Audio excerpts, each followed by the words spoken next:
Welcome to the Descenso Zone podcast, where we talk about creativity and personal growth through a lens of curiosity and humor. My guest today is an Emmy Award winning director. He's directed hundreds of hours of television, including landmark series like The Beachcombers, Anne of Green Gables, Super Rupert, Degrassi, Odd Squad, and more. He's worked with legends like Jennifer Lopez, Ryan Reynolds, and Ryan Gosling. A master of visual storytelling, he's become one of Canada's most respected voices. We talk about his journey and the craft of directing, the future of filmmaking, and much more. Now, let's get into the zone with Steve Scaini.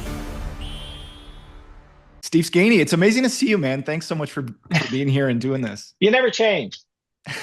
You might have gotten taller. You might have gotten taller. I certainly haven't gotten taller. That's one thing that hasn't changed. So, Steve, we met when I was 10, when I was about 10 years old, 11 maybe, on a show for YTV called Super Rupert. And right. That was my first foray into acting. You'd obviously been directing for quite a while already. But I remember I was so excited and nervous, being on my first set. I was a kid. It was a new world for me. And you just made me feel so at ease. There was jokes that you would crack. And I remember you walk around set with like a fart machine and just, yes, just having fun and being silly. And you brought a sense of levity to work that really set the tone. Well, especially working with kids, it's important to create a safe environment. But, it's funny you're saying to me that you were nervous because you were fearless. Whenever we did a scene, I mean, Mike, come on. Yeah, that some of these you would just go into it with everything you had. And I remember watching you and going, wow, this guy's really got it going on. And if anything, what it did, which was beautiful, is you elevated the other actors. Because a lot of our other cast was new as well, but they would see you kind of jump in with both feet. And they go, oh, okay, well, let's do that. And it was interesting watching how quickly you guys kind of found your legs on that show. And found your voices, and it was just a joy to see that rapid development in you guys. Well, that's very sweet of you to say. I think in big part, though, it was because I felt comfortable. I felt so comfortable on that set, largely because of you. I mean, everyone was nice and supportive and everything. And maybe that was just my being a kid, seeing the world through the rosy glasses, but it just felt like we were having fun. And I think you were a big part of fostering that kind of environment. So thank you for that. Yeah. Well, you're very well, because that is really important to create that kind of safe environment on any set, not just with kids, with adults as well, that everybody feels listened to and heard, and they have the opportunity to enjoy the process. Because, as you know, it's hard work, especially for young actors like you guys, because you're on set, 6 hours plus 2 hours of schooling, right? Then you have to go home and you might have soccer practice that night. Then you have to get home, eat fast, study tomorrow's lines, come in at 7 a.m, get into hair and makeup. You're on set by 8, 6 hours of shooting, 2 hours of school, and repeat, wash and rinse and repeat, right? So the least that we can do is create an environment where at least when you're doing your work, you feel like, okay, this isn't so bad after all, and to try to give you that. It sounds so crazy. My heart goes out to you guys. It sounds so crazy when you say it like that, because it didn't feel like that's a very accurate depiction of what it was like, but it did not feel like stress and pressure. It felt like fun. Like it felt like this was just a thing we were doing that was a joy. It never felt, in retrospect, when you look back at it, it's like, if I didn't know my lines, the 43-year-old grip who just wants to get home to his girlfriend or wife or whatever, like the pressure of doing all that is kind of on these kids in a way. It's like you have to perform and deliver, but I never felt that pressure. I felt like we were just having fun. Good, because that's really important in these shows, and it showed in the end product, because you guys really lit up the screen, because it felt like you could let yourself go and enjoy the process. And if you remember, in between scenes while lighting was happening, we'd be doing something ridiculous. Like the fart machine, or what was it one time that I think I put you in a wheelbarrow and I was running you up and down the street? No, you took me on a ride on your motorcycle. Yes, we went on that. Oh boy, you can't do that now, not with insurance. Yeah, that's right, because we piled you on the back of the bike. We just went for a ride around the block. But yeah, the intention there is to create that environment where you feel like you can give your best. And honestly, it's very much a technique. If you're a director, you have to give or create that environment so people can give their best and enjoy giving their best and can't wait to get back. Because I remember one time it was you and Amber Marshall. We were shooting, and I said, "Okay, you guys are wrapped." Oh, really? Do we have to go? Yes, go. You're wrapped. Get out of here. You know, it was nice to have that, right? Yeah, and then when we worked again together again years later on Naturally Sadie, you brought that same energy. And Yeah. it's interesting that you say it is a technique because I think that's just like from what I know about you, Steve, I feel like that's sort of part of your personality, but it seems like you're also very intentional about making that work environment feel like play. No, I'm a jackass with my kids at home. They hate me. No, um, it has to be, and I personally, um, what allows me and other directors to do that is that I come to set really prepared, and I know exactly what we're going to do. I know exactly how this is going to play. I've already worked out how it's going to shoot, so I can relax now and work with the cast and create that environment there. If I'm on set not having prepped and I'm like, oh, what do I do? I don't know, what do I do? You're not going to be able to do that. So that's one of the things that I think we're going to talk about is how important, at least for me, how important prep is, so that when you do hit the floor, you've done it. You've already made the movie. Now you're just doing it by the numbers and working with your cast.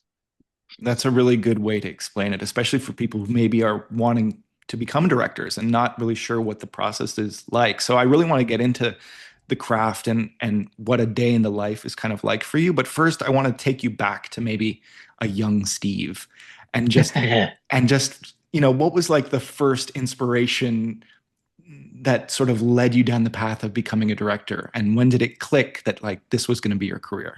There were two of those kind of core memory milestones in my life.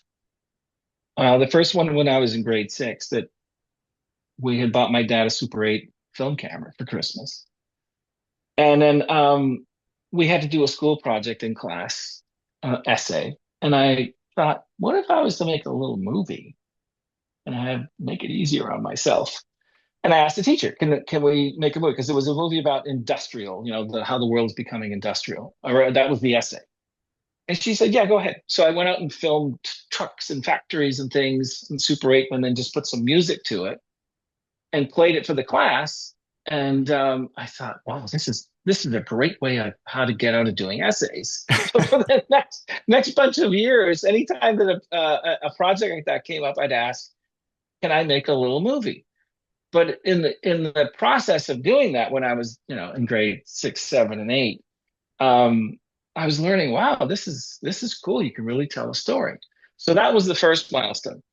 The second one was I'm 11 years old at the Eglinton Theater, and the movie The Sound of Music came out. The theater was packed, so when we got there, we could only get like pretty much either the front row or the one row back. That's fine. So I'm sitting there, I'm watching the movie, but then I'm hearing behind me people losing their minds and laughing and crying, and I would turn around and go, and it finally made the connection for me that I wanted to be able to engage and affect an audience like that in life. That's what I want to do for a living. Be able to put something, make a story to engage people like that and have that reaction happen to me that I witnessed on that day. And that's from that point onward, I said, that's what I'm doing. I got to do this, and that what was interesting from that when I went to study in Los Angeles for a year, one of my mentors down there was Robert Wise, who directed The Sound of Music, Wow. you know, and I was like, oh my God. Um, and that for me is probably the biggest trigger is the ability to engage an audience to make them feel emotion and laughter in that. I just found so satisfying and gratifying to be able to do that. And that's what set me on my path was that from that day onward.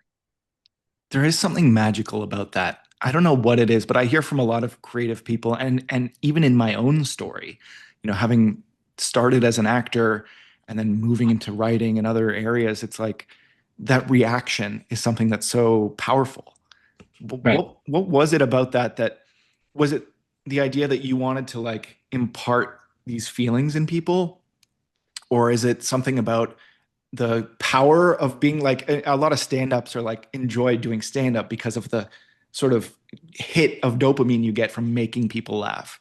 But then other Hmm. people are, it's more about just bringing joy to people. And there's so many different ways to come at it. I wonder for you, was there, if you could like go into, analyze yourself a little bit, what was it for you that was so appealing about that? Um, Even at that age, my head was full of stories, um, and scenarios that I wanted to share. And when I was a kid, when I listened to music, I didn't listen to popular music. I used to listen to mostly film scores Hmm. because I would put on a film score and I would start to picture something. And for me, being able to first picture that and then the thought of, can I share that crazy thing I'm thinking right now with an audience? And to have that ability was tremendous for me. But it was really to have the ability to share. Because I was the kid that, whenever we were playing pretend, my scenarios went on for days. So I needed an outlet. Hmm. And I found that, going into film and doing this sort of thing gave me that outlet more than anything. Do you think being a good director is about talent then? Like, is there some kind of innate ability for a director, or is it just an interest that you pursue and you get enough reps and you can become better at it? Speaking for myself, it's in your heart and soul. Um, Anything I do, even if I'm doing like, a horror or an action thing, I have to understand what it feels like and what does it mean. I can't just do the visual. I remember when I back years ago when I was working at City TV of all things, I was directing City Pulse News, and Moses Neimer, the creator of City Pulse, I remember he'd come into the newsroom and he'd say, "No story is about nobody." I said, "Well, what do you mean by that?" The most dry story from, say, Queen's Park about some tax fee or something like that affects somebody. It might affect the taxi driver. It might affect the single mom. That's where you tell the story, not about what happened in Queen's Park when they passed the bill. What about the taxi driver now that has the effect of that, and well, how's that going to change his life? So that stuck with me. That no story is about nobody, and so that's something that I've always like tried to do is to always get to the heart and soul of whatever it is I'm doing, and see not just how does it look, how does it feel, and that's really important to me. How does it feel? Yes. So just coming back to that idea of like the story being about the person and the relationship, right? More than anything. And I think Hmm. that's so true, even when it comes to TV and film. I know you're talking about news in that case, but even when it comes to TV and film, it really is about the relationships more than anything. You can have a Right. plot, but at the end of the day, the real core of the story is some kind of emotional story, usually. How, Yeah, how do you, exactly. as a director, how do you go about pulling out that emotional story? Are you like working with the actors? Are you working with the writers? How is the director involved in that piece of it? Well, that begins in prep with the script because I'm sure that during prep I'll use the doing a movie like a 15-day movie. I will probably read that script up to 100 times in prep. My first read almost takes me a full day because as I'm reading it, I'm watching it in my head. And if a scene is not playing right in my head, then I go back and figure out, did I misread it? Do I understand it? And if it's still not working right in my head, then I make a note to talk to with the writer. So I spend a lot of time tracking the emotional through lines and tracking what people are feeling and why they're feeling it, and making sure it's justified and that you're invested as an audience member. And that starts in the early prep process. Once I get the story working fairly clearly, then I start to choose. Everything else is informed by that. Where we shoot, what the cast is wearing, how it's going to be shot, all is informed on that first. Because if you don't have that story playing in your head clearly, everything else is just going to feel like it's been tacked on. So that's one thing that I'm very, very cautious of. And my scripts have a million margin notes, and they're performance notes. I've had actors look over my shoulder and go, "Oh, that's what you wanted me to play." Okay, looking at my script, um, because that's what I track. Because as I said, once I've got that figured out, then I know exactly how this is going to block. I know exactly where the camera needs to be, and I know exactly what. what our pieces are going to require, because it's all informed by the emotions, by the feelings, and by investing the audience, right? I'll tell you a quick story, a little sidebar. I did this one movie years ago, called "I'll Never Get to Heaven." It was basically about the oppression of women by the church in the 1960s. If your husband left you, your life was over. There was no divorce, right? So it was a brilliant story. When I did the first cut of it, in an effort to keep the pace up, I kind of motored through things just to keep the energy up. And we had a screening with the studio networks and the producers, and they said, still slow. Still slow. It's still, can you go back into editing and go at it again? So I did. Spent another 4 or 5 days in editing, brought it back.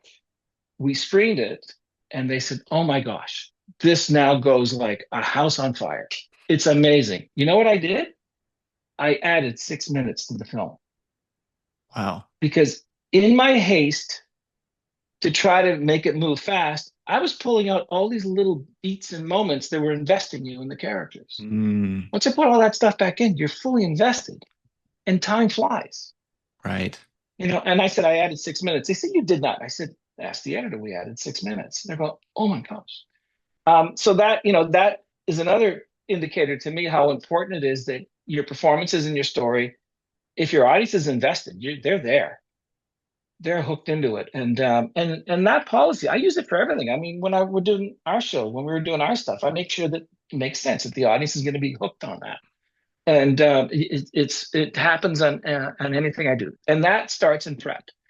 In prep, knowing your story thoroughly. Then that's another thing that comes from this, is that if I'm on set and, we shoot everything out of sequence, and an actor says to me, ask a question, I have a ready answer because I know it.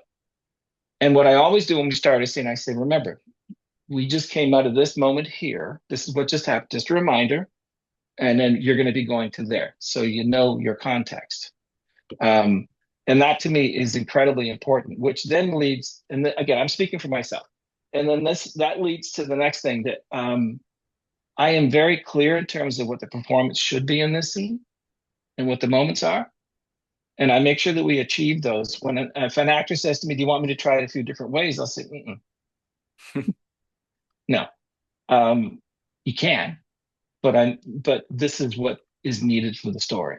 And it's not just my arbitrary decision. This is something that was discussed with the writers. And, in prep, we agreed on the arc of this story.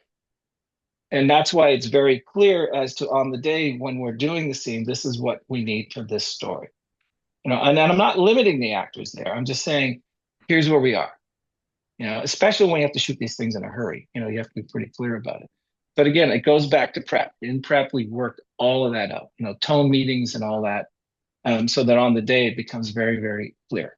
Yeah, from my perspective working with you, I know we haven't worked together for years, but just from my perspective of working with you, I did always feel like you had this quiet confidence.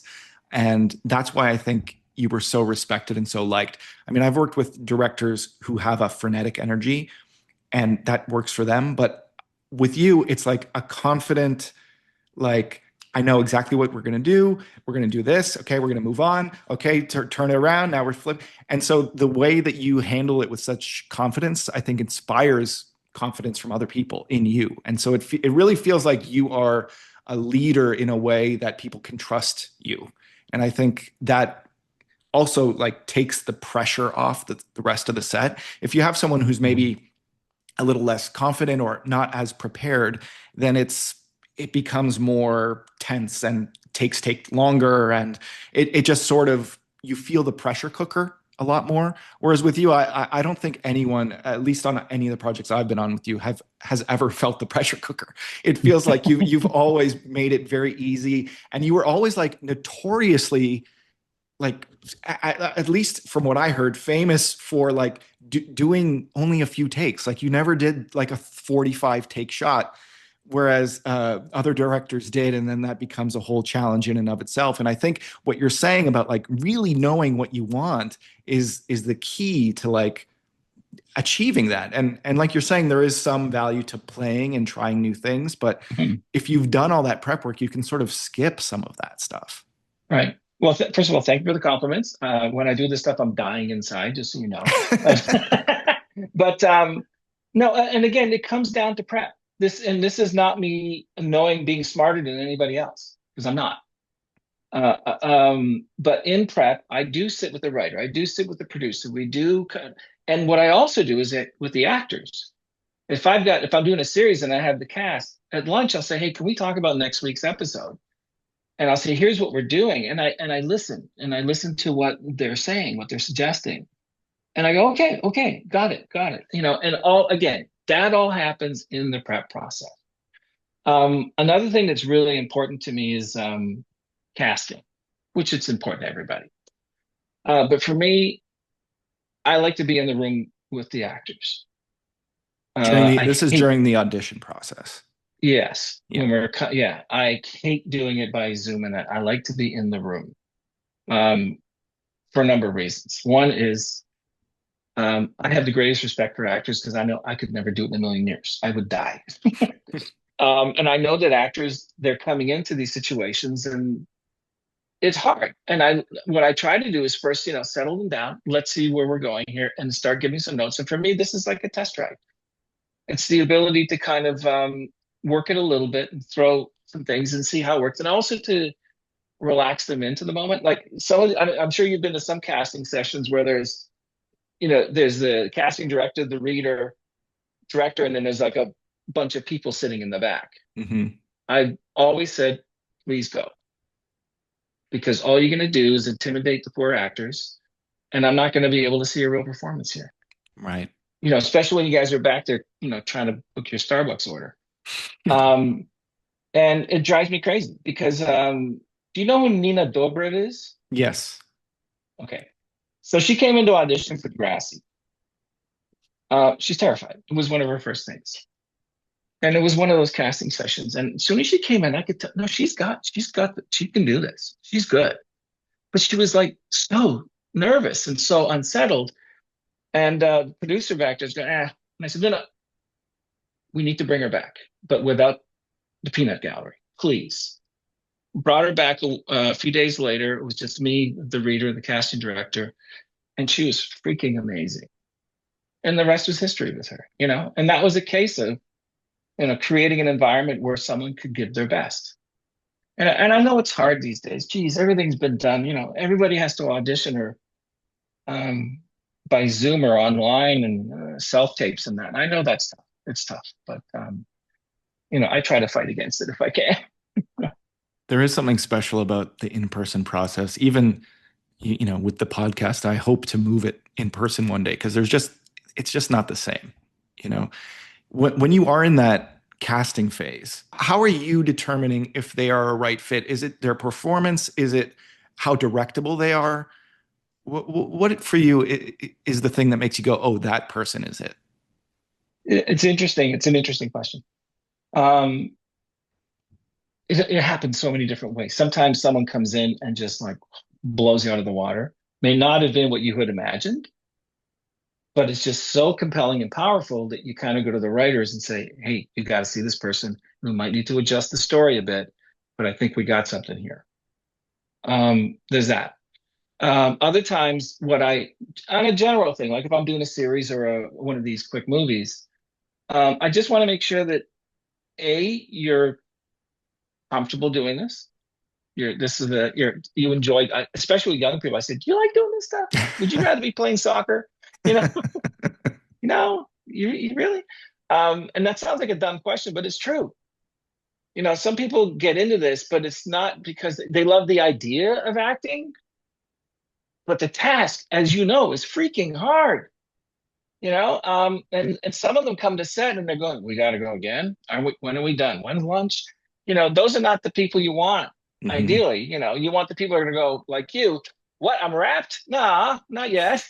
Um, so first you got to make sure that there is a willingness to be there. Secondly, in terms of directability, I'll play the scene and then I'll throw a couple of notes in, and I always keep my direction very, very simple. Sometimes it's just a verb or an intention. Don't give up in the scene. Okay. And let's see how you work with that. Or other times I'll say, okay, adjust this part of the scene. This is important for me. make this adjustment at this part of the scene, but leave the rest alone. The rest was great. And if you can do that, just adjust this and not change the rest, you're good, especially when you're shooting fast. If by making that adjustment, it changes the timbre of the whole scene, I get a little worried because that means I got to go again because now I got to fix that again. You got this, but that ain't. So I got to go again. So it's making sure that they can make those quick adjustments and lock those things in. And then the third thing for me, which is really important, is this something that you are feeling from here or from here? You know, I can see when people are acting. I can see when people are being. Mhm. I can see when people inhabit the role. I can see when people are playing the role. And I mean, I know people that play it, and some actors refer to us to our bag of tricks, and I get that, and you can be fine with that. But I would rather see them feel it, you know. And I'm not talking big emotional scenes, just anything that they are present, um, and they're also reactive because that's the other thing that's really important to me is lots of reaction because in editing, that's what I'm going to use to manipulate the audience is the reaction. So you're always, and you know this, you're always active, right? There's always something going on there instead of just waiting for my next line. So I remember working with an actor, famous actor, Robert Mitchum. I don't know if you know who he is. And I was looking into his script notes and he had NAR, NAR, NAR. And I said, Mr. Mitchum, what's that? He says, no acting required. So, so when he didn't have a line, he would just kind of wait for his next cue. He says, they're not going to use that. Wow, NAR. that's I funny. know. Big Hollywood actor. What are you going to do? But yeah, so for me, it's making sure that when people play it, they're in it instead of just playing it. Yeah, having an eye for the authenticity is a big part of directing, I would imagine, because like what you're saying, this idea of being reactive is really just listening. Because if you're in your own head and you're kind of like, I'm okay, my next line is this, and then I have to do that, and I have to drink with my left hand. Like if you're going through Oh all of yeah. all of that stuff, then you're really like extracted from the moment in the scene, and that's probably where you end up in this place instead of this place, from your head instead of your heart, right? And it's so easy to get into that because when you're an actor, and this is something I've talked about a little bit, but you also have to hit your mark and remember that when you say this line or this sentence, you have to tap your head because you did that on the previous take, so it's got to match for continuity. And so there's all these things that you have to sort of have in the back of your head, but also be present and be listening and not just be waiting for your line, as you say. So there's this whole orchestra of stuff that you kind of have to do behind the scenes, and to make that feel really authentic is critical. And it's critical for you as the director too, to be able to notice when that's not working and to be able to make those Mhm. adjustments and to do it in a way that's gracious, because you don't Right. want to destroy the actor's confidence either, right? How do you approach that with an actor who's maybe just not getting it? Do you take them aside? Do you pause? Do you take a 5 minute break? Like what is the Hmm. move when the actor is just not quite getting it? Um, I take five. You're right. Because I know that something is blocking that moment. So sometimes I'll just say, "Hey, let's go work it offset for a minute." Because everything you just said is the reason I have such respect for actors. I don't know how the hell you people do that. Remembering to hit your mark, making sure the DP asked you don't turn it too much over here. Okay, the actor can't be there. We're going to put a tennis ball on a stick. You have to talk to the tennis ball, but the actor's going to be over there for eye line, right? Um, and all the other little in continuity and when did you pick your glass up and plus be natural and fabulous at the same time. I don't know how, it just blows my mind.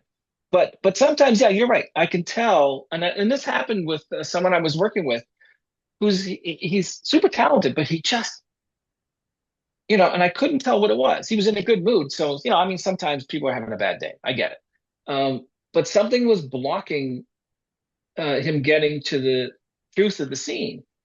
And so we just took a few minutes and see, I don't like to over direct people. I like to direct with a light touch. I'm not going to sit down and give you a page and a half of backstory. I would rather say to you, uh, in this scene, you're going to contain your anger as much as possible. Just contain it. It's pure, but you're not going to let it out. Work with that. And with this particular actor, what was happening in there is he didn't understand the scene. Mhm. He didn't understand his intention. And I said, "Oh, okay." And because I prepped and I knew, I said, "Here's what you just came from. Here's your objective. Here's what you're not getting from the person you're talking with. Um, and here's where you're headed." Oh, you know, and I got, in fairness to him, it wasn't clear on the page. It was open to interpretation. And once he realized that is the trajectory here, he went on, take one, nailed it, boom, done. So it was truly just a moment of kind of tracking. And again, this goes back to my prep thing. I know I keep stressing prep. I had made those margin notes that in this scene, this is what, because it's one, when people talk cross purposes, they're saying one thing, but they're intending something else. And that's what this scene was. They're both saying this, but they really mean is that. And he was still had not made that transition. So anyway, and that, yes, so we took a little break, figured it out, and then he went back and he nailed it. And that made a huge difference. This is a very small thing, but I remember distinctly on Super Rupert, one thing that you actually helped me with. Having not been on a set before, there was so much that I was learning at that time. And, there's a giant camera or two sometimes in your face. And I remember I would occasionally spike the camera, meaning looking into the lens, which is very jarring and a bad thing to do as an actor. And you were very helpful for helping me redirect and just be in the scene with my scene partner as opposed to like being hyper aware that there's lights and cameras and stuff going on. And so that was for me a small thing, but Mhm. flipping that switch early really helped me later on as well. So yeah, I mean, the impact that a good director can have on an actor is paramount, I think. Um, when people ask me about, directing, what's one of the most important things for me in the process of learning, if you're going to start, um, take acting classes. Either participate or just audit them. I didn't have the courage to participate, but I went to dozens of them because I wanted to see the process and I wanted to learn actor speak. I wanted to know how to speak to actors. I wanted to know, what those muscles are and what that lingo is. And I've said to people, also take bad acting classes because then you see where some bad habits, like those really crappy ones. Because sometimes as a director, you have to undo that. Someone comes in with this, and you go, okay, how do I fix this? But yeah, if someone wants to be a director, for me, one of the first things for me was learning to understand the the acting side of it and just how complex it is, and so that you can speak and understand. Because I've been on sets where the director is just, one of the worst stories was I was on a series which I had to eventually take it over. They had this director, and the actors came and asked a question, a performance note, and the director said, "Oh, just do what you usually did," and went back to the camera. And I, okay, okay, because I don't know if you've encountered it, Mike, but a lot of times for actors, they're not getting the due respect that they deserve. Set, especially if you're a day player, Mhm. it's really hard, Um, and I think you need to kind of feel their lives so that you can respect that. And I think it makes you a better director if you understand all those things. Yeah, and just for anyone listening who might not know, a day player being just like an actor who's popping into set for like a day or two doing a smaller part. Mhm. I've definitely been in that position before, and you definitely feel like you're kind of part of this machine, like this little cog in a machine, and you're just sort of being escorted to set, and then you go back to your trailer, and and then you're gone. And it's kind of like it not that you're not respected, but it does feel like it's so quick that it's hard to build a rapport with people. And so for a director to actually take time and to go, okay, this is your moment, this is what's going to happen, here's what you should be thinking about, and here's how you should be handling it. It's like, I think that Mhm. would be very helpful. And also just make the actor feel like they belong and comfortable, which is like 72% of the battle, right? It's like such Right. a big piece of that. So Mhm. a lot of respects for doing that for you, because I think a lot of directors can get caught up in the pressure and the time crunch and the budget and all the other things. So it's important, I Right. think, if you want to be a director, to take those little moments, and because that's what translates on screen at the end of the day. Completely. And that's in the end, you as the director win because you got a great show out of it. So it's completely selfish and in your own self-interest to do that. Steve, was there anything like that surprised you about directing? I mean, you've been directing now for decades, and you've directed across many different genres, TV, movies, kids, family, adult stuff. So, is there anything that's really surprised you over the years? Yes. And you know what it is? That we're all kind of a big family no matter where we work. Because when you do certainly series TV, you go from show to show, you go to different groups of people. But you know what? And I'm sure that you've encountered this, Mike, that we're kind of all the same. It's the same camaraderie. It's a whole new set of names. And I always make a point of learning everybody's first name. That to me is full stop, especially with actors. I will never call you by your character name unless I'm referring to your character. Or I would say that, Richard would do this. Like, you cool with that, Mike? Um, so, and I've worked internationally, I've worked in Europe and everything. And it's always kind of surprised me that I feel like we're like a flock of gypsies. We just kind of do what we do, maybe sometimes in different languages.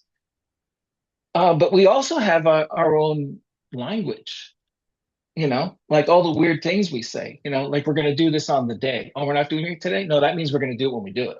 Remember when they say, oh, on the day we're going to do this? Well, I thought we were doing that in half an hour. Yeah, that's what I mean. All those weird phrases that we say. Or I gotta go 10-1. What's 10-1? Bathroom.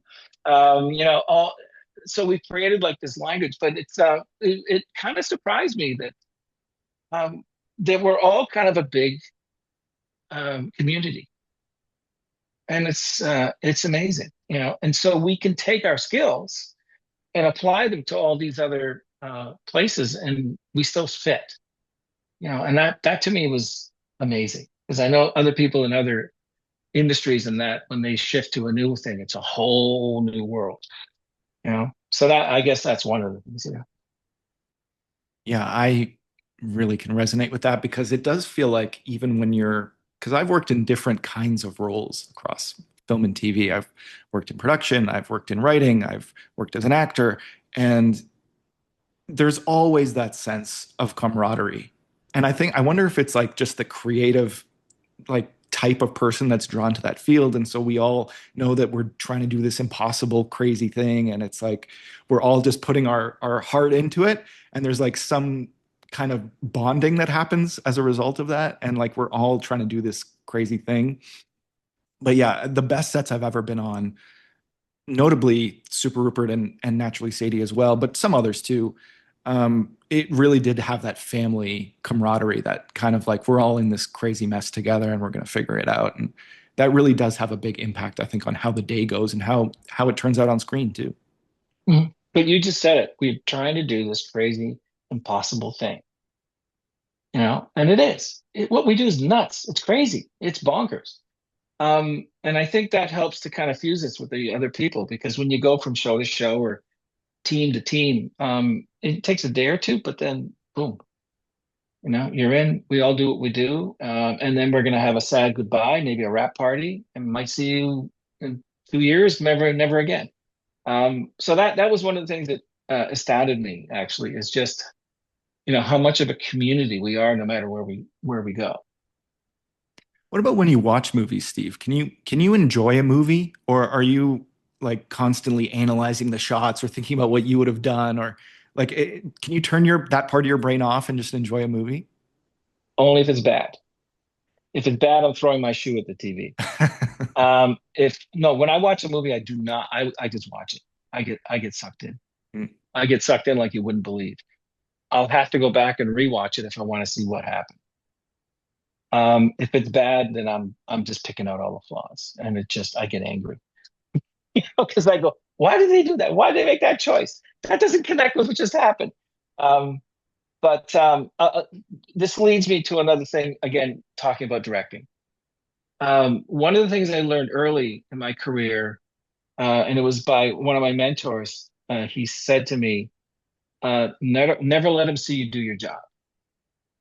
And what that meant was, if your audience is watching a story that you've done or a movie, and they break out of it to say, "Oh, what a cool shot! Oh, did you see that?" You've failed because they now know they're watching a movie. If they're saying, "Oh, look at that crazy camera move," you failed because they're watching you do your job. They're watching the brushstrokes. They shouldn't be able to do that. And one of the things I say to a lot of directors, sometimes you have to get out of the way of your movie. The story comes first. You want to do something cool, make sure it's so integrated that people only feel what you did, not see it. Because if they see it, then it's and that's when I get mad when I watch certain things. I watch and I go, you didn't need to do that. Your moment there was with your actors. You blew the moment for a fancy camera move that is not addressing the narrative. So why did you? And that's when I throw my shoe, right? Fair enough. And that's something. No, fair enough. Yeah. Yeah. And that's something that I'm adamant about. That if you are going to do something like that, it has to be integrated in the narrative. So when I watch movies, if I'm completely sucked into it, then I know that was well directed. I for that hour or 2 hours or whatever, I was like completely invested. Yeah, that's for me, that's the same thing. It's like I get sucked into the movie or the show that I'm watching, and then I'll have to rewatch it a second time to go, okay, now let me watch this with a writer perspective or something in mind so that I can really sort of pull apart some of the pieces of it. And then Right. I'll read the script too. And then I'll find the script, especially for pilots. I've been really interested in watching good pilots and then reading Mhm. the script and seeing what was different and like seeing what worked and what didn't. And that's really helped me as a writer to, write my own pilots because a pilot is its own animal. Um, but seeing the script and seeing the end product and then comparing them has been a really interesting like technique in terms of just like breaking Mhm. down how it works. And it's just been really helpful to do it that way for me. So yeah, it's interesting. Watching stuff really can impact how your own craft. Right. Let me ask you a question now.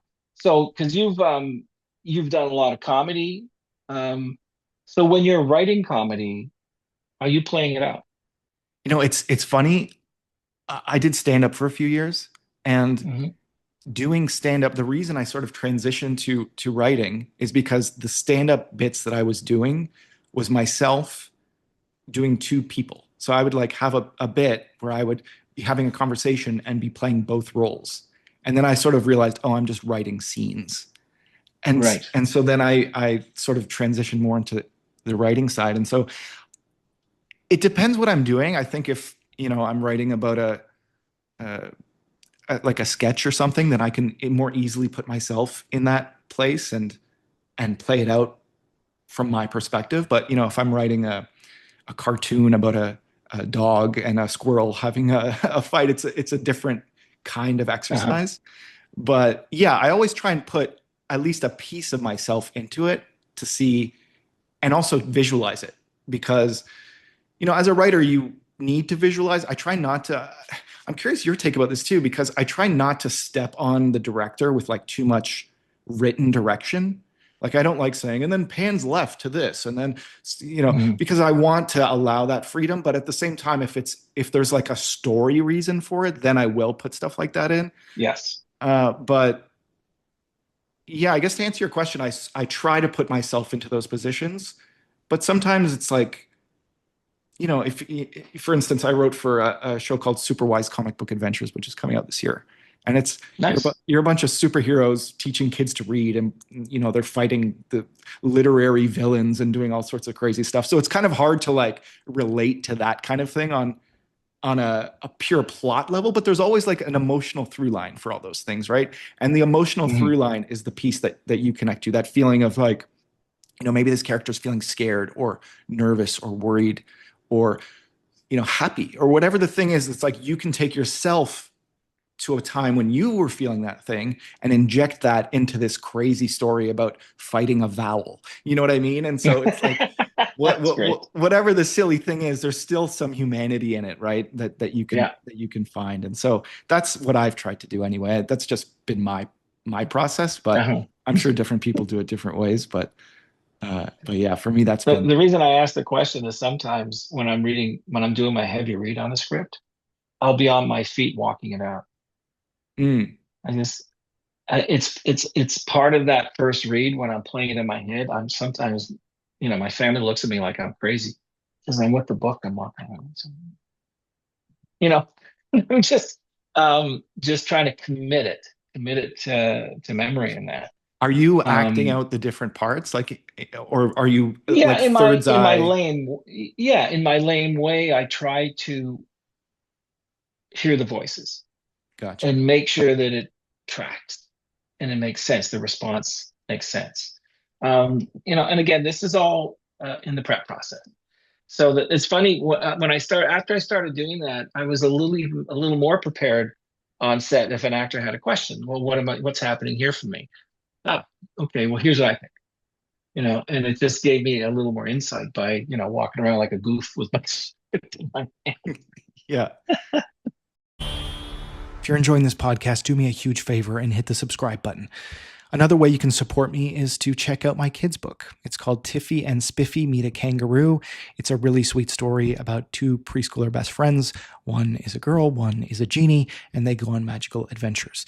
It's on Amazon, and there is a link in the description. Please go check it out. And now, let's get back into the zone. I'm Hmm. sure a lot of people who are coming up are curious, like, how do directors get the job? So you have an agent, and the Yeah, agent, I presume, puts you up, and then you interview. Is yeah, that how it works? pretty much. Well, usually they send you the script. The way it works is you get sent the script, especially when it's movies, sometimes with series. Um, and you read it and you do your notes, and then you have a chat like this discussing your take on the film and to see if it aligns with what they have in mind. Um, and early in my career, I used to anticipate what they wanted and try to speak to that. And then I realized, you know what? I'm just going to be honest and do what I do. And I'm going to just do me. If you like what I'm saying, great. If you don't, then I'm not the right fit. Because I found I was turning myself into a pretzel to try to get the gig and trying to see what they wanted. And then it just felt disingenuous to me. Um, so I truly I read it super thoroughly, make my notes, and it's always story and arc and all that, and some visual notes as well. Occasionally, I will send a mood board. I say visually, here's what I think this is in my brain anyway, and be very honest about it. And fortunately, I've been pretty lucky by taking that approach. There's a few times that people said, "That's not quite what we had in mind. Thanks. Maybe we'll talk again some other time." Fine. And I feel better about that because there's a couple of times I've taken gigs sort of on false pretense, I call it, and I hated it. Yeah. Yeah, that's a similar kind of experience for writing. I mean, writing is so much about who you know in the sense that like writers tend to hire people they've worked with before. And Hmm. but sometimes when you do take a chance on a new writer, there is a similar kind of interview process, and you talk about your ideas, and here's a pitch or two, and here's, you know, and so much of it Right. is do we already have someone who's like the jokey guy in the room, and we need someone who's more story or someone who understands character in this way. And so you're really piecing together Hmm. a room that's like cohesive. Whereas for the director, it's like you kind of need all of those pieces. You need to have the vision, you need to understand the story. And so proving to them in that interview that, you know, you're the right guy for this must encompass like kind of all of those things. And I'm sure sending a mood board and talking about the story and stuff like that all Mhm. contributes to it. But you know what you just said, Mike, in terms of all those things, when they make the decision, do we already have someone that does this and does that? You're absolutely right.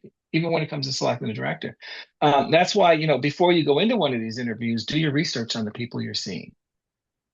Do a deep dive so that you don't have to fire it up front, but if something comes up, you can refer back, which just shows that you know what you're doing. Um, this movie that I've been asked to do, I found out this has nothing to do with the movie, but that the producer, she's a big pickleball fan. She loves pickleball. I found out on her Facebook, and I go, okay, that's interesting. So then we were talking, and then she made a pickleball reference, and I knew exactly where it was coming from. So I made a pickleball joke, and then we got into pickleball, and we pickleballed for like 10 minutes, and then it was all happy times. Right. And I got the gig. So Yeah. I Sometimes don't know that finding, pickleball got it, but the fact that I did my homework and I just was ready with something if I needed it. yeah, I'm sure it wasn't purely pickleball that got you the gig, No, but I mean, but finding that little point of connection, right, can be so powerful. yeah, yeah, and it helped. Again, that's another little, a trick when you, as a director, when you're going into these things, go in knowing your stuff, do your homework thoroughly on your story, tell it through your heart, but do research on the people that you're seeing. That's just like a little secret weapon there. That's a good tip. Steve, you directed a few dozen episodes of Degrassi. 43. 43. Wow. That's a lot. What, first of all, I auditioned for that show a handful of times, never could crack it. Yeah, But that's crazy. outside of that, I wonder why do you think they trusted you with so many episodes? Um, it's interesting. Linda Schuyler, the creator of the show, she's an educator. And that's what I loved about the way she ran the show. The stories, first of all came in from viewers and real life situations. And being an educator, she said, okay, I want to be able to tell these stories that these kids can't talk about with their parents. And I was fascinated by that, absolutely fascinated. And I remember that one day she came to me and she said, I have this one story that's really on the edge. Do you think we can pull this off? And I'll be honest about it. It was a story about a kid that felt his penis was too small. The episode was called The Stack of Dimes, if you know what I mean. And Linda said a lot of kids in school, like in our boys, are struggling with that. Can we tell this story without, making a mess out of it? And I said, yes, I think we have to have a certain amount of humor, but we have to also keep the hurt. And we found a balance with it. And once I did that episode, then Linda said, okay, you get where I'm coming from. So Linda and I kind of got in sync in terms of the tone of these shows. Like I did the episode where they had the shooter come into school and we shot Aubrey Drake. It was two episodes about a school shooter shortly after the Columbine thing happened. But again, I knew what Linda was trying to achieve, and she knew I kind of got where her head was in terms of this, and that was kind of why I ended up doing so many of them. Yeah. You mentioned Drake. You already mentioned Nina Dobrev, who was also on Degrassi. You've worked with a lot of other big, interesting actors, Ryan Reynolds, Ryan Gosling, I think Jennifer Lopez as well. Yes, yes, And that yes. was We quite were we were early. good friends. That was in Yeah. the '90s, mid Yeah. '90s, before she did just as she was about to do the movie Selena. Wow. So that was the beginning. She was a sweetheart, by the way. She was fabulous. Was there something about working with those people? Like, did you have any inclination that they would go on to become what they are? Was there something like special about them that you could pinpoint? Yes, in a heartbeat. Like with Jennifer, um, she was incredibly talented, and her talent was totally effortless, effortless. And in between scenes, she was just a sweet, hardworking person. Came to set fully prepared. You say action, and she was like 100%, even in a rehearsal, 100%. And I could see that she had what I call the stuff to do that. And she had tremendous instincts. And I've worked with a lot of actors that I could tell. Like when I worked with Ryan Gosling, we were doing a series called Road to Avonlea, and while the other cast is goofing around, doing whatever, going to the craft table, he's sitting on an apple box reading his lines, studying his lines. And I go, "You good, Ryan?" He said, "Yeah, yeah. I just want to make sure I got this." And then he come on set and he was like 100%. And I could tell, this guy, he wants to do this. Ryan Reynolds was always pranking everybody all the time. I had a video camera that I used to put out there for people to just film stuff just for laughs. And he was always taking the camera, and I won't tell you the stuff he used to film, but it was pretty funny.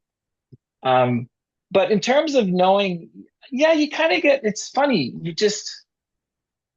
There's something about them that they've just got this thing. They call, I don't know, what do they call it? The it factor, whatever.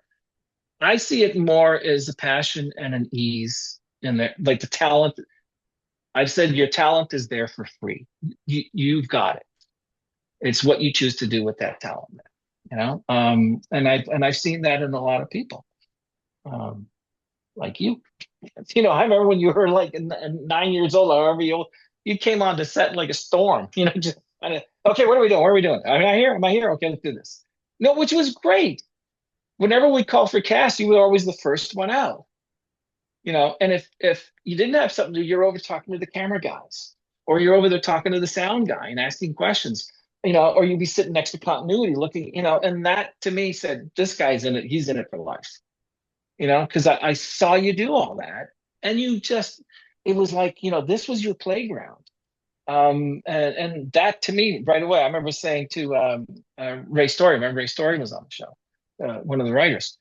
I said, this guy here, he's keep your eye on him. Well, that's very nice of you. I definitely had a fascination with all of the elements of how it came together. And I remember I worked on a film shortly after Super Rupert called Khaled, which was a CFC, Canadian Film Center, I remember that. low budget kind of hour like feature film. And one of the most powerful parts of working on that film for me, I mean, I was the lead, so I was in most of the movie. And so by the end of the movie, and it was a very small, low budget, small crew. And so we all became very close.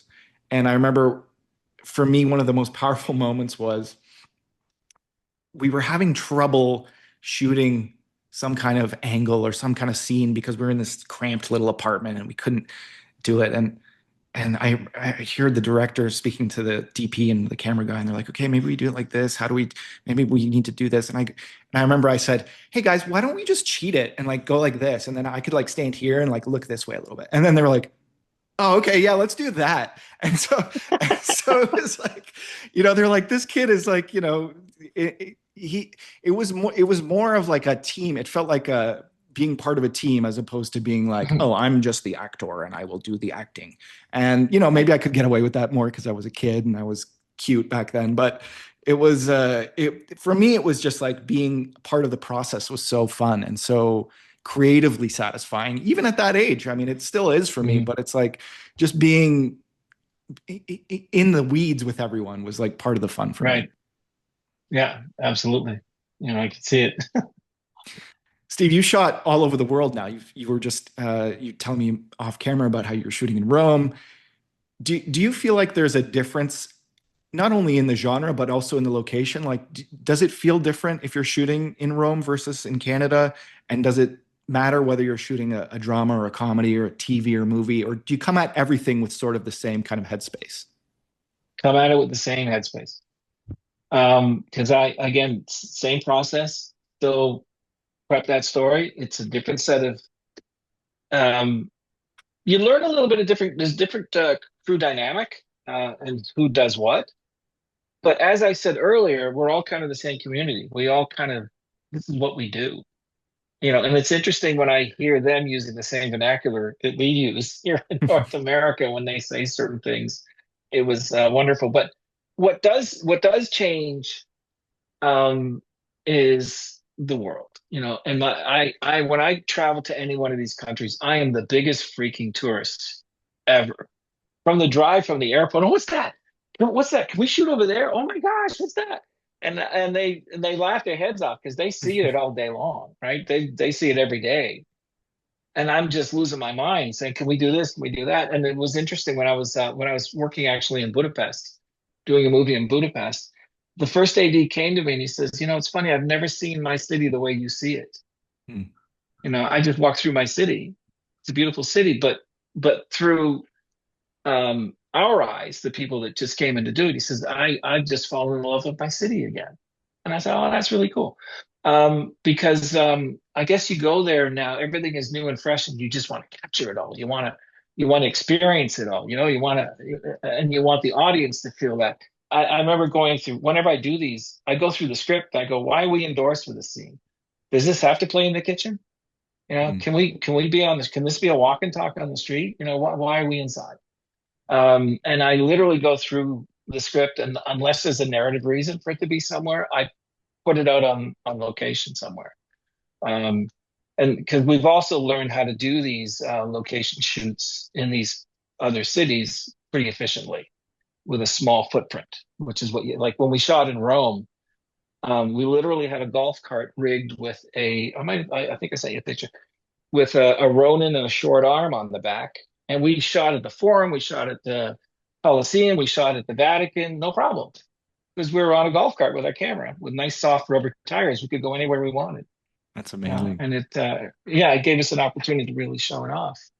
But yeah, there becomes, you know, you got to bring your tourists and your passions and your joy and just be a fool. You know, I was buying souvenirs like you wouldn't believe, let me tell you. I believe it. I believe it. Let me switch gears a little bit and ask you about the new thing that everyone's wondering about, this all this stuff with AI disrupting the film industry. What do you think about AI? Do you think it's a good thing, a bad thing, neutral? I just watched an AI short film. Um, um, uh, Up to now, for me, AI, I've used it as a tool. In prep, if I'm trying to come up, I'm saying, look, we need something that looks like this. I'll use AI to kind of give me a visual. You know, for the location manager, we need something that looks, this is what I've got in my head. So that's valuable. In terms of writing, I'm starting to be able to pick it out like you wouldn't believe, and I'm sure everybody will be. Because there was another movie that I was that came across my desk, and I read it, and I said, "Oh my God, this sounds. I've read this stuff somewhere else. Mm. I'm serious." So I wouldn't trust it for. I'd be very, very cautious as a writing device. Um, again, as a tool, I don't mind it for certain research. If I need a quick, hey, listen, you know, if someone was shark diving, and what would they use? What would they need? Oh, okay. So in that regard, but I'll circle back now. So I watched this AI feature that a friend of mine was involved in, and I couldn't get through it. You know, to me it looked like a really good video game. Mm. You know, and because one of my sons is a video game designer, um, and I showed it to him, and he goes, "Yeah, looks like our game. Only they're not, you know, blowing things up." Um, and I could not make the visceral and emotional connection with the story, and that could be just because of I was resisting it. Um, so in my brain right now, I don't think it's. I can't say it's not a threat. It is a threat, but it's not. I'm not. For me, I'm not worried about it yet, personally. Fair enough. Yeah, I think, but what you said about resistance, I think is a common experience. I mean, there's going to be some people who embrace it and everything, and that's fine. But I do think in general, there is like some degree of oversaturation of AI stuff now. Like, you read any post on LinkedIn or whatever, it's like 80% of them, you're like, this was not written by this person. This is an AI thing. Yeah. There's like some AI exhaustion happening, I think. Mhm. And I think that will carry over into film as well. Like, I would much rather watch a human made film. Well, I think where AI to me, it's funny. It's a double-edged sword. Now, a lot of actors or extras, they have to agree to be 3D scanned because then they can use their image. If they want to do a crowd scene, they can reuse the image because Hmm. that's where AI now is. embellishing a lot of scenes. If you're going to do people at a stadium, people out in front of a protest, and you've only got 20 extras, you can AI another 100 extras. And what they do now, I'm sure you've come across this, that they 3D scan you, so now your image is part of the library, and I don't know that that's being compensated for properly. You Mhm. know, so from a filmmaker's point of view, the ability to do a rock concert and fill those seats with AI people is a great money saving thing. But the moral question behind it, I don't know. It's a tough one right now. Yeah, well, there's also talk of, celebrities like licensing their image so that they don't have to be in the movie and they can just use an AI version of, Wolverine. And now we Yeah. got, 19 more Wolverine movies. Like, I don't know. To be honest, there's something that feels like off or weird or just not as compelling to me. Like, I don't want to watch Mhm. AI Hugh Jackman. I want to watch real Hugh Jackman. You know what I mean? Right. Like, but I think there's probably some subset of people who don't care. Right. And also for a set augmentation and things like that, you can add a skyline and now at the push of a button. It's things like that. So on one side, on one hand, it's a great production tool, which helps to keep costs down. But then the other side is we just put, a whole team of VFX artists out of work. Right. So that's the tough thing. That is the difficult thing with AI right now. It's trying to find a balance, I suppose. For sure. Is there anything about directing that we haven't touched on that you think is really important to cover? Well, I've stressed the idea of prep, how important prep is, knowing your story really well, understanding the actor's needs. Um, but I haven't talked a lot about camera because it's interesting that most directors seem to start with the camera first. Um, I love shooting. I've got, like, in my room here, I've got dozens of cameras, old video cameras, movie cameras, you name it. Um, and in narrative storytelling, for me, the camera is there to capture the moment. Um, but to create like a feeling, an evocative atmosphere, like negative space and all these, um, yes, I love doing that stuff. But like I said earlier, make sure that it's so integrated in your narrative, you're not bumping your audience out of the story. So when it comes to planning shooting like this, I'm very thorough. Like, I shot list everything ahead of time. I literally come to set with my shot list. I have my floor plans all worked out, so I know exactly what I'm going to do here. And that had been achieved with me, the DP, and the first AD. We walk everything out. And the DP will say, "Hey, listen, can you help me out here? Let's backlight it a bit. What if I gave you a little move here?" And I'd say, "Yes, but at this part of the scene, because if you put it in this part of the scene, I'm not going to use it. But if that move is here, it now helps working with the narrative. So I'll cue the operator partway into the scene." So it's little details like that. So yes, so the camera is still very, very important to me. I'm not dismissing it or blowing it off. It's just that I like to do all of that stuff in prep and make sure, again, that it is integrated within the story and the style of the story. I did one series actually that was sort of a combination of Twilight and Harry Potter. So vampires, a Vampire Academy thing. And the shooting style for that was really dark and edgy and a lot of moving lights. Like, we would literally have lights on swinging just to create this uncomfortable atmosphere. Um, and the one thing, we really went strong on the visual on this thing, and it looks fantastic. But the narrative was so strong that the visuals never upstaged the narrative, and that was a careful amount, or a thorough amount of prep to make sure that we had that. And the DP was fabulous for that, because she said, "Hey, listen, no, if we do this, I think it's going to bump the audience out here. Let me try something a little different." And it worked beautifully, and there was a tremendous amount of effort putting into the shooting. But again, it was all integrated beautifully through the narrative. So So that's the the thing. the visual tone is something that you work through, like with the DP, with the writer as well. And I like sometimes, yeah, I'll get the writer and say, "Hey, I'm thinking this. What are you thinking?" See, because again, I love working with writers. I often invite writers to set, which the producers say, "Are you crazy?" I said, "No, I want them to come to the set and understand what we're doing here and get into their heads as well, you know." And so, yes, so we all that stuff is again very thoroughly worked out ahead of time, so that we create that atmosphere and that feel and that look. Yeah, and then again, then on the day it allows me to spend my time with the cast because we've worked all that stuff ahead of time. Yeah, I think that's for me as, one day hopeful showrunner. That's part of what why showrunning is so appealing to me. It's like the being on set part is Mm, the fun, and also having, working with directors, because often on TV shows I mean, sometimes I guess there's like one director across many, many episodes, but often it's like a revolving door of directors. And so yeah, you are sort of, as the showrunner, this person with like the overarching vision of, the entire scope of the series, and the directors are coming in and working within that one or two episodes that they're doing. And so I think it's really important to have writers on set, especially in TV. I mean, movies, I know it's less common, mm. but yeah, I'm glad that you work the writers into the process. I think we all want to be involved in that process. Well, especially comedy too, right?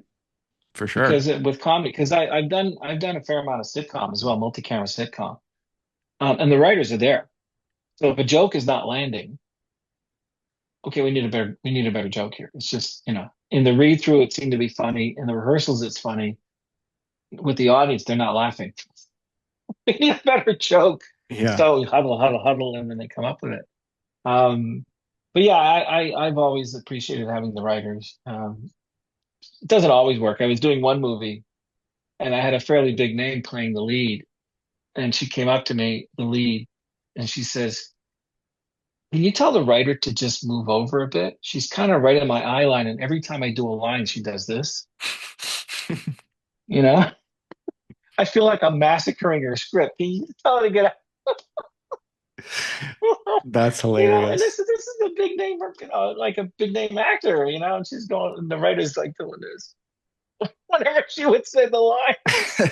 But you know what? In their defense, a writer putting their hand in their head to their head is just a common. That's just how that's our Okay, baseline. well, That's our well, good. baseline. It's just don't do it in the actor's Yeah. face, for God's Yeah, sake. for sure, for sure. That's funny. Mm.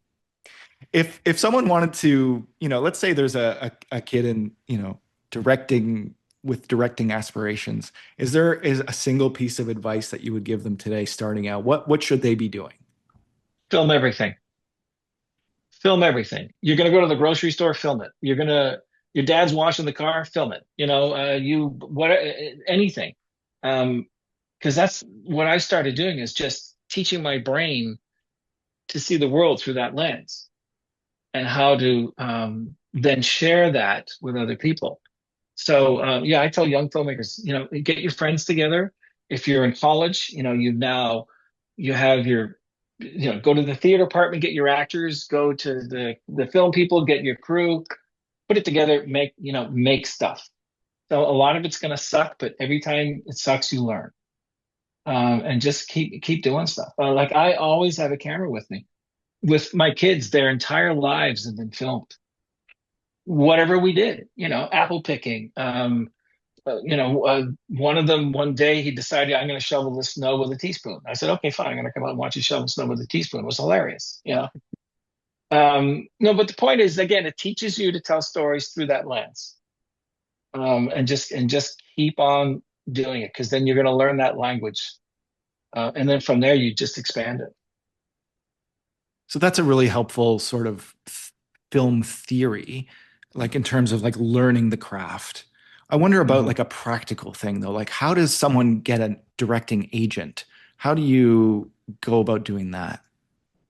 That it's interesting that you have to do something of note to get an agent. You have to have done a short or something that is who you are. And what I mean by that, you're not trying to play act something else. You're going to show this is my sensibility on life, uh, and I'm going to try to display that in the story that I'm telling. So what makes me an individual and what makes me different from the next person. This is my life experience. This is how I'm going to tell stories. And if you have a calling card like that, and people can see that, oh, okay, you understand this. You understand how to tell this. You're not. It's not self-serving. It's you are doing it to engage an audience, and you engage me. That's a great calling card.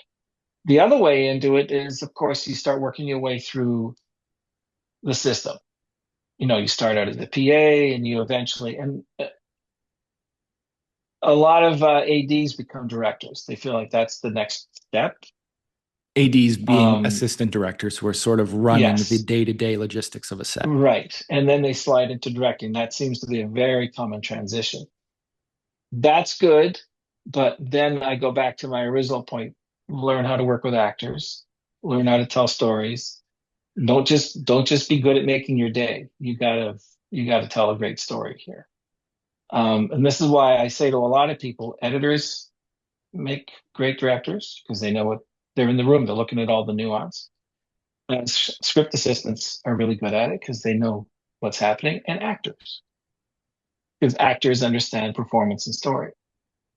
Because that's they still everybody has to still learn all the mechanics. Like we were talking about before, and all the things that make you crazy. But it's understanding the sensibility and having the heart for it. Well, thank you so much for being here, Stephen, for doing this. Yeah, Like my pleasure. I like to end the podcast by asking about a time you stepped outside your comfort zone. I went and did reality shows for a little while, unscripted. A friend of mine, she's a producer, she's fabulous. And she said, "Hey, do you want to come and do this reality show?" And I go, "Oh, okay, sure." And she hands me what I thought was a transcript of the last show they did with all everything they said. And I said, "Oh no."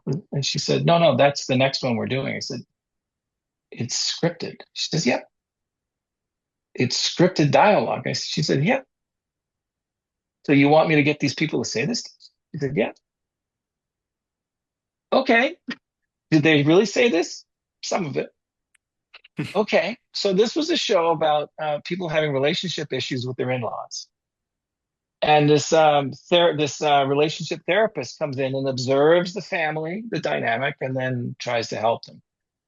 So we have to stage scenes, like the mother-in-law getting really pissed at the son-in-law and trying to throw a wooden spoon at him. These are not actors. And said, and the mother was, "I would never do that." "I know, but they want you to do that." And so I was literally directing regular people for the sake of this reality show, scripted all the way through. I did another one where it was one of these home makeover shows, and the storyline here is that there's a snake loose in the building because the homeowner has a teenage son has a snake, and the contractor is deathly afraid of snakes, and that was what this half hour was about while they're trying to reno the kitchen. I said, "Oh wow, okay," except there was no snake. We had to bring in a trained snake. None of this was true. Oh my It's all God. fake.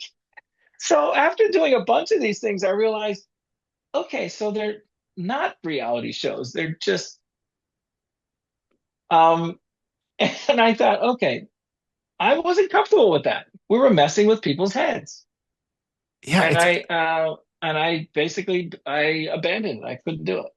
it's such a weird thing because I've heard that before too, that like these reality shows are so scripted, and you're like, well, then why don't they just make it a scripted show? But I guess there's something compelling about the illusion of it being reality that Yeah, it's like you go in and they're civilians, they're folks, they're just regular folks, and they're crying, they're breaking down, but that's being pushed onto mm, them.